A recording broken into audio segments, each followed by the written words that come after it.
Assalamualaikum warahmatullahi wabarakatuh. Saudaraku yang berbahagia dimanapun engkau berada, laki-laki dan perempuan.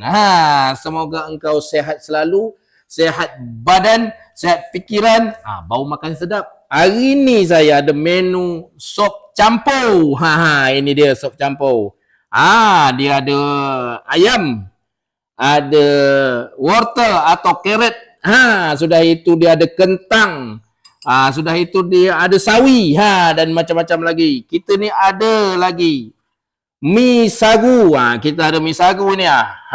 Mi sagu. Sudah itu kita ada makaroni. Makaroni yang sedap makaroni ni.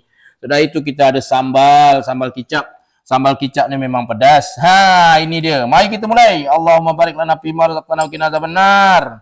Walhamdulillahirabbil alamin. Bismillahirrahmanirrahim. Mari kita campur makaroni ni. Ini makaroni. Sudah itu kita ambil lagi ni nama mi sagu. Mi sagu ini mi sagu ni kalau orang gastrik, orang sakit mah, boleh banyak makan ini. Sebab dia tak ada mengandung gula. Mi sagu ni bagus. Sagu ni dia meranti banyak. Itu dia. Ini dia. Bismillahirrahmanirrahim. Ini dia. Dicampur dengan lada. Lada ni lada dengan kicap.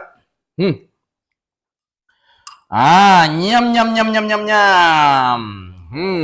Ini dia. Bismillah. Sedap.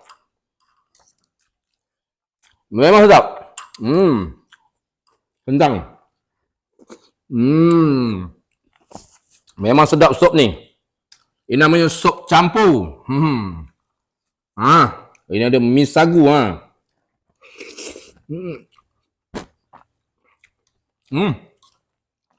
Memang sedap.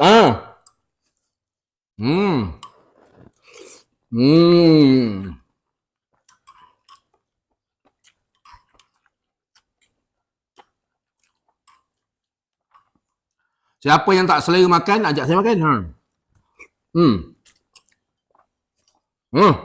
Kita angkat ni. Wah, memang sedap. Okey lah. Sedapnya lah. Nenek saya cakap itulah. Allah Ta'ala lah yang tahu kata dia.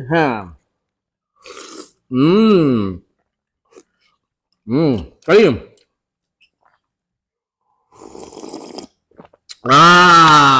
Okeylah saudaraku. Assalamualaikum warahmatullahi wabarakatuh.